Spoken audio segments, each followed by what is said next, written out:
ہیں وقفے کے بعد دوبارہ ہمارے ساتھ سید ظہیر شاہ صاحب موجود ہیں۔ تو وقفے سے پہلے ہم بات کر رہے تھے کہ بہتر معاشی پالیسیوں کا تسلسل کے لیے، تو ظہیر شاہ صاحب سے جانتے ہیں کہ مزید وہ کیا کہنا چاہتے ہیں، بہتر معاشی پالیسیوں کے لیے کیا کرنا چاہیے۔ انہوں نے تذکرہ کیا تھا کہ سودی نظام کا خاتمہ، اور ہماری کورٹ نے بھی اس کے حکومت نے جو ہے نا اپنی اپیل جو تھی واپس لے لی تھی، اور سود کے خاتمے کے لیے جو حکومت کی کوشش ہے اس کے حوالے سے ان سے جانیں گے کہ ہماری جو معیشت ہے اس میں سود کے خاتمے سے کیسے بہتری آ سکتی ہے۔ جی شاہ صاحب۔ شکریہ ڈاکٹر صاحب۔ دراصل معیشت کی بہتری یہ ایک عنوان ہے، کئی باتیں اس کے ساتھ جڑی ہوئی ہیں۔ معیشت کی بہتری کے لیے جو ایک تو کچھ اصولی باتیں ہیں، ان سے ہٹنا ہی ہمارے لیے معاشی زوال کا سبب بنا ہے۔ ہمیں خود انحصاری کی طرف جانا چاہیے تھا، لیکن ہم نے عرصہ دراز تک قرضوں پہ انحصار کیا، اور پچھلی حکومت نے تو قرضوں کے ریکارڈ توڑ دیے۔ انہوں نے اب جو قرضہ لیا ہے یہ ان کی مجبوری بن گئی۔ اگرچہ ذاتی طور پر تو ہم یہی سمجھتے ہیں کہ ہمیں اب بھی خود انحصاری کی طرف تیزی سے جانا چاہیے۔ کیسے جا سکتے ہیں خود انحصاری کی طرف؟ یہ اسی طرح کے میگا پروجیکٹس جیسے سی پیک ہے اور ریکوڈک ہیں اور بہت سارے پروجیکٹ ہیں، ان کو شروع کیا جائے، ٹریڈ کو بہتر بنایا جائے، ہمسایہ ممالک سے جنگی تعلقات ختم کیے جائیں، ملک میں امن قائم کیا جائے۔ امن جو ہے معیشت کی بہتری کے لیے انتہائی ناگزیر ہے۔ جب تک ہم امن کی طرف نہیں جائیں گے، متحارب گروپوں سے کم از کم جو ہے مذاکرات ہونے چاہیے، کم از کم شرطوں کے ساتھ مذاکرات ہونے چاہیے، اور ان کو امن کی دعوت دینی چاہیے، صلح کرنی چاہیے۔ امریکہ نے اگر طالبان سے اتنے سال مار کھا کے صلح کر لی ہے، تو ہم بھی کسی اپنے ہی ملک کے شہریوں سے کچھ شرائط پر صلح کر سکتے ہیں، کو تو ہمارے ہی ملک کے رہنے والے ہیں، تاکہ ملک میں امن قائم ہو۔ امن ہوگا تو تجارت میں ترقی ہوگی، تجارت میں ترقی ہوگی تو بہتری آئے گی، لازماً آئے گی۔ بہرحال اسی طرح جب امن کے ساتھ ایک دوسری چیز ہے کہ ذخیرہ اندوزی کی حوصلہ شکنی کرنی چاہیے۔ مہنگائی پہ کنٹرول تبھی ہو سکتا ہے کہ ہر وہ تجارت جس سے استحصال ہوتا ہو اور مہنگائی بڑھتی ہو، تجارت کی ہر اس شکل کو ممنوع قرار دینا چاہیے اور اس کی حوصلہ شکنی کرنی چاہیے۔ ذخیرہ اندوزی کو اس کے لیے اوپر سخت سزا رکھنی چاہیے، مہنگائی پہ کنٹرول کرنا چاہیے، چیزوں کے نرخ متعین کرنے چاہیے، اور جو خام مال کی درآمد ہے وہ اور برآمدات پر کنٹرول کرنا چاہیے۔ ہمیں اپنے ملک میں اگر ایک چیز کی ضرورت ہے تو ہمیں کیا ضرورت ہے کہ ہم اس کو برآمد کر رہے ہیں۔ ہاں، اگر ہماری ضرورت سے زیادہ ہے تو برآمد کی جائے۔ اب ہم آٹے کی قلت کا شکار ہیں، لیکن اس سے پہلے گندم جو ہے وہ افغانستان سابقہ حکومت کے دور میں بھیجی گئی پنجاب سے، اب وہی پنجاب گندم کی قلت کا شکار ہے۔ تو اس طرح کی پالیسیاں بھی تو معاشی ابتری لانے کا سبب بن رہی ہیں، ہمیں ایسی پالیسیوں سے پچھڑنا چاہیے۔ جی اچھا سر، آئی ایم ایف جو کہ جس سے ہم قرض لیتے ہیں، اور لاسٹ ویک میں ان کا وفد بھی آیا ہوا تھا، ان سے مذاکرات بھی ہوئے، کیا آپ کی ڈیل جو ہے حکومت کی ڈیل آئی ایم ایف سے فائنل ہو چکی ہے، یا اس میں کچھ ٹائم باقی ہے، یا کیا کرنا ضروری رہ گیا ہے؟ آئی ایم ایف سے جو ڈیل ہے وہ کوئی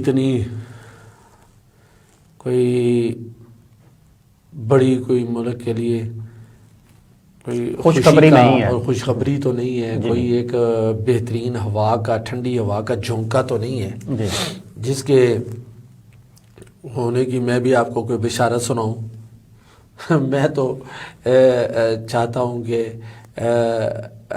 جو ہے دن چڑھنے سے پہلے ہمیں اس افریت سے نجات ملے. ظاہر ہے سر IMF کے چنگل میں جب تک ہم رہیں گے ہم سود خوری کے نظام میں رہیں گے. اس سے نکلنا ہے, آپ نے کہا ہے کہ نکلنا چاہیے, کیسے نکلنا؟ ڈیفالٹ ہونے سے بچنے کے لیے جو قرضہ لیا ہے, جی ہمیں یقیناً اس کو اپنی تجارت کے لیے استعمال کرنا چاہیے, تجارت کو فروغ دینا چاہیے, اور ملک کے جو کاروبار جن کا انحصاری درآمدات پر ہے, ہمیں وہ درآمدات کو بڑھانا چاہیے.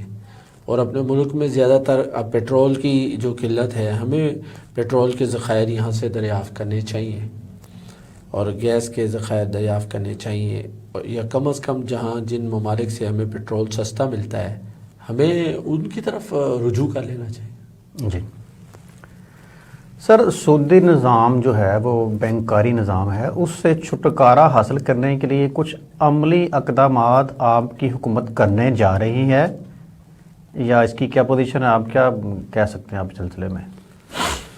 سب سے بڑا جو میرے خیال میں عملی اقدام اٹھایا ہے کہ میگا پروجیکٹ جو بند کر دیے گئے تھے ان کو دوبارہ چالو کر دیے ہیں. یہ یقیناً بہت بڑا اقدام ہے ہمیں IMF سے جو ہے نا چھٹکارا دلانے کے لیے. سر بڑی سخت شرائط رکھی گئی ہیں IMF کی طرف سے, اور دیکھیں سر سخت شرائط ماشاءاللہ آپ واقف ہیں ہر چیز, وہ ہمارے ساتھ ایسے سلوک کرے جیسے ایک بے رحم آقا جو ہے اپنے اس غلام کے ساتھ سلوک کرتا ہے جو زندگی کی آخری سسکیاں لے رہا ہو, اور پھر وہ اس سے کچھ منوانا چاہتا ہو. تو وہ ہم سے بہت کچھ ایسی باتیں منوانا چاہتے ہیں جن کو ماننا ہمیں اپنی موت کے مترادف معلوم ہوتا ہے. اس لیے ہم اس پر اڑے ہوئے ہیں اور ہمیں اس کی سزا مل رہی ہے. میں تو یہ سمجھتا ہوں ہمیں اس کی سزا مل رہی ہے. سر سود کی سزا مل رہی ہے, ہم مسلمان ہیں اور ہم پر کچھ حدود و قیود آتی ہیں, یہ بات ٹھیک ہے. میں یہ کہتا ہوں کہ IMF کے بغیر آپ کے دوست ممالک جو ہیں, چائنا ہوا, سعودی عرب ہوا, UAE ہوا, قطر ہوا, وہ بھی تو آپ کی بات سننے کے لیے تیار نہیں ہے نا. میاں صاحب کچھ کول اتنا بڑا اٹھائے وہ بھاگے پھر رہے ہیں ہر کنٹری میں, اور میاں جو یہ اپنے وزارت خارجہ پر جو آپ نے بٹھائے ہوئے ہیں بلاول بھٹو زرداری صاحب, یہ تو خیر پاکستان کے علاوہ انہوں نے ہر ملک کا دورہ کر لیا ہے, اور وہ ان کو پتہ نہیں شاید وزارت خارجہ پر بٹھانے کا مقصد کیا تھا ابھی تک سمجھ نہیں آیا, کچھ کارکردگی ان کے سامنے نہیں آ سکی. تو IMF سے یا بیرونی دنیا سے انہوں نے اس پہ کیا کام کیا ابھی تک کہ ہمارا ملک جو ہے وہ بہتری کی طرف گامزن ہو سکے؟ ایک تو میں نے بتایا کہ یہ جو میگا پروجیکٹ ہیں جو ملک کے لیے ایک بہت بڑے سنگ میل ثابت ہو سکتے ہیں, ان میگا پروجیکٹس پر تیزی سے جو کام کیا جا رہا ہے, اس میں جو تیزی لائی جا رہی ہے, یہ ایک سب سے بڑا اہم اور بنیادی کام ہے IMF سے جان چھڑانے کے لیے. پھر ہمارے پلے کچھ ہوگا تو ہمیں کشکول لے کر جانے کی ضرورت ہی نہ پڑے گی.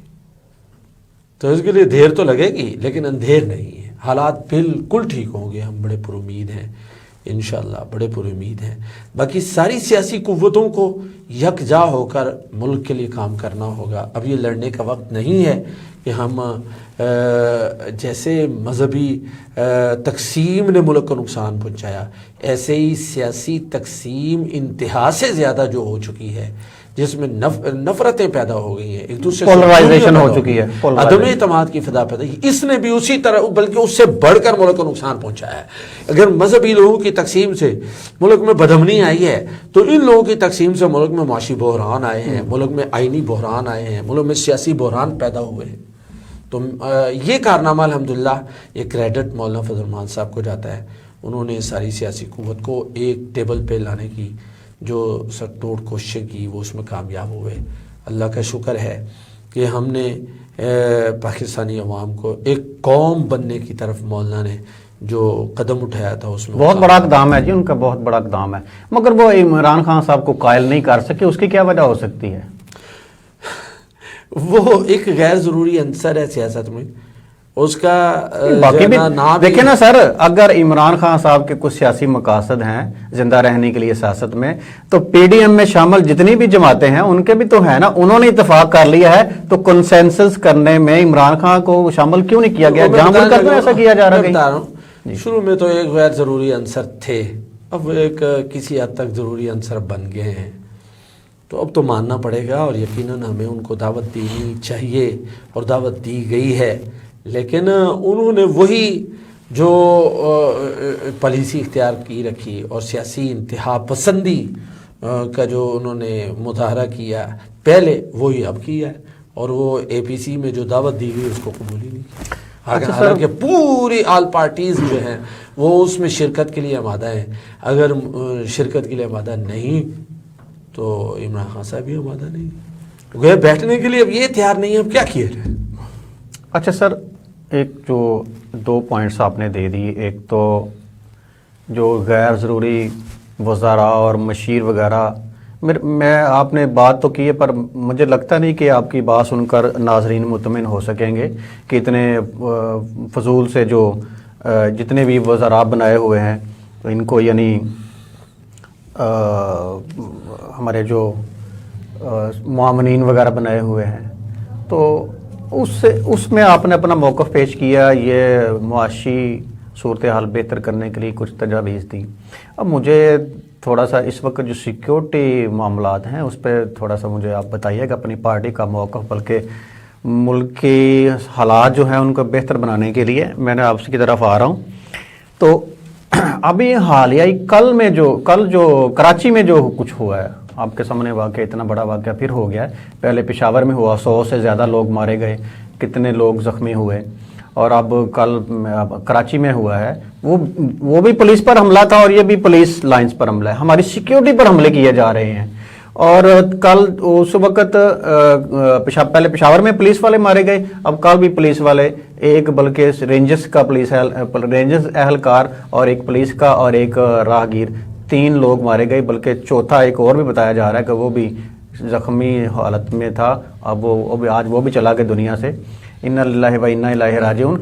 تو تینوں چاروں جو دہشت گرد تھے وہ بھی مارے گئے ہیں، اس میں 15 لوگ مزید زخمی بھی ہوئے ہیں۔ اب یہ کل کی رپورٹ ہے، تو حکومت جو ہے وہ اتنی اداروں پر کنٹرول نہیں ہے حکومت کا، اگر نہیں ہے تو چھوڑ کر الیکشن کروا دے تاکہ آنے والی جو نئی حکومت ہو، چاہے یہ بن جائے چاہے کوئی بھی بن جائے، تو وہ بہتر کر سکے۔ مگر میں یہ چاہتا ہوں کہ ہم سیکورٹی کے حوالے سے اتنے کمزور کیوں ہیں؟ کیا رائے ہے آپ کی؟ سوال آپ کا تھوڑا سا لمبا ہو گیا، مختصر سوال ہی ہے۔ جی یقیناً اس وقت ملک ایک بڑی ہلچل کا شکار ہوا ہے، یہ یکے بعد دیگرے بم دھماکے ہوئے، پشاور میں ہوا، اب کراچی میں جو ہو رہا ہے، یہ میں تو سمجھتا ہوں کہ کچھ قوتیں، نادیدہ قوتیں، ملک کو عدم استحکام کا شکار کر کے ملک کی اس سیاسی قیادت کو، جنہوں نے اس نازک وقت میں ملک کو اپنے پاؤں پہ کھڑا کرنے کا فیصلہ کیا ہے، ان کو یہ پیغام دے رہے ہیں کہ ہم اس ملک کو مستحکم کرنے کی کوششوں کو کبھی بھی کامیاب نہیں ہونے دیں گے۔ لیکن میں ان کو بتا دینا چاہتا ہوں، ان تمام قوتوں کو، کہ وہ کبھی بھی اس ملک پاکستان کو ہمارے جیتے جی عدم استحکام کا شکار نہیں کر سکتے، اور ہم انشاءاللہ ضرور پاکستان کو ایک پرامن ریاست بنا کر رہیں گے، اور چاہے مذہبی تشدد ہو، چاہے سیاسی تشدد ہو، وہ ملک کے لیے، ملک کے امن کے لیے، ملک کی سلامتی کے لیے کسی حالت میں بھی قابل قبول نہیں، کسی درجے میں بھی قابل قبول نہیں۔ ہم اس تشدد کے لیے کو ملک کے لیے نقصان دہ سمجھتے ہیں۔ سر ہمارے سیکورٹی ادارے، ہم ان کے ساتھ ہیں، ہم ان کے پشت پناہ ہیں، ہم وہ فرنٹ لائن پر ہیں، ہم ان کے پیچھے ہیں، ہم اس ملک کے تحفظ کے لیے ہم ان کی کوششوں کو سراہتے ہیں۔ سر ہماری جو کمزور سیکیورٹی کو روندتے ہوئے جتنے بھی خود کش حملے ہوئے ہیں، کیا آپ سمجھتے ہیں کہ وہ ہمارے ایٹمی پروگرام پر سوالیہ نشان ہے؟ یہ بات بڑی میں نے آنے والے وقت کی کر دی ابھی، لیکن میں یہ بات اس لیے بھی کر رہا ہوں کہ دشمن کی نظر ہمارے ایٹمی اثاثوں پر ہے، اور یہ ان کا مقصد بھی بڑا یہی، یہ جو بدامنی پیدا کرنے کا جو سٹارٹ سلسلہ شروع ہوا ہے دوبارہ سے، دہشت گردی کی لہر کچھ مہینوں سے چلی ہے اس حکومت میں، تو ان کا جو فائنل جو ان کا ہمارے دشمن کا جو فائنل راؤنڈ ہے وہ شاید انہوں نے شروع کر دیا ہے۔ اب کیسے آپ کنٹرول کریں گے اور کیا سوچتے ہیں؟ ایٹمی پروگرام پر جو حملہ تھا وہ تو ناکام بنا دیا، پی ڈی ایم کی سیاسی قیادت نے یکجا ہو کر ان کو پیغام دے دیا کہ یہ ناممکن ہے، اس چیز کو ہم قبول نہیں کر سکتے۔ کراچی میں سول لائن آفس پر حملہ یا پشاور میں ایک مسجد پر حملہ، یہ پہلے بھی ہوئے ہیں، لیکن ایٹمی پروگرام کو پہلے بھی خطرات نہیں تھے، اب بھی خطرات نہیں۔ کیسے کہہ سکتے ہیں آپ؟ نہیں، ایک وہ انتہائی محفوظاتوں میں ہے۔ ہماری مساجد تو امن کی جگہ تھیں، پولیس لائن میں کبھی بھی کوئی ایسا جو ہے نا واقعہ ہوتا نہیں جس کا کوئی رد عمل سوچا بھی جا سکتا ہو، لیکن وہاں اب اس طرح کے حملے انتہائی بزدلی اور انتہائی جو ہے نا گھٹیا پن کی ایک دلیل ہے کہ پرامن لوگوں کو، بے گناہ لوگوں کو جو ہے نا نشانہ بنانا۔ سر اس میں اندرونی عناصر شامل ہیں آپ کے خیال سے، یا بیرونی ایجنسیاں؟ کون ہو سکتا ہے ان کے پیچھے؟ عنقریب پردہ اٹھے گا اور یہ لوگ کیفر کردار پر پہنچائے جائیں گے۔ کب تک؟ ایک دن ضرور آئے گا کہ ہم ان پاکستان کی عوام کا خون بہانے والے درندوں کو اپنی آنکھوں کے سامنے سولی پر لٹکتا دیکھیں گے اور ان کو عبرتناک سزا ہوتی دیکھیں گے انشاءاللہ۔ ابھی تک ہم کیسے کسی کو نشاندہی کر دیں کہ یہ کون لوگ ہیں؟ ہمارے خیال میں ہمارے ملک کے عوام اس حد تک جا نہیں سکتے۔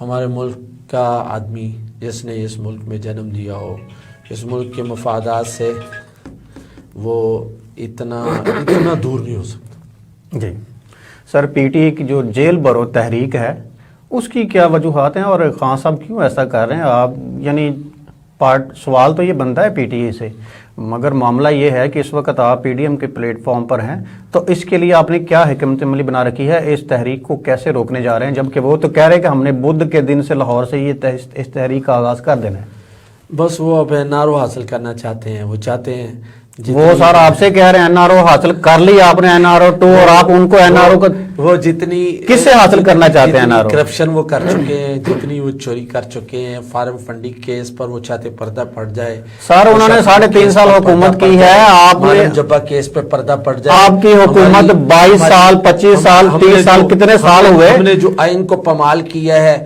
اور جو ہم نے عدالتوں کو ہم نے ان کا احترام پاؤں کے نیچے روندا ہے، ابھی آڈیوز آ رہی ہیں اور ویڈیوز پہلے آ چکی ہیں، ان کے اخلاقی دیوالیہ پن کا ثبوت تو پہلے دیا جا چکا، اب وہ سیاسی دیوالیہ پن کا جو ثبوت مل رہا ہے وہ آپ کے سامنے ہے۔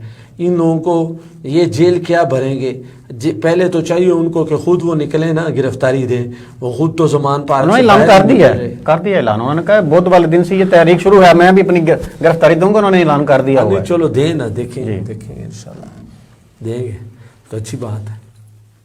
تو اس کے لیے آپ نے حکمت عملی کیا اپنائی ہے؟ آئین کے ساتھ نمٹا رہے گا، آئین کے مطابق ان سے سلوک کیا جائے گا، قانون کے مطابق سلوک کیا جائے گا۔ ٹھیک، اوکے۔ تو ظہیر شاہ صاحب ہمارے ساتھ موجود تھے، اس کے ساتھ ہی آج کے پروگرام کا وقت ہوتا ہے ختم، ہمیں دیجیے اجازت، اللہ حافظ۔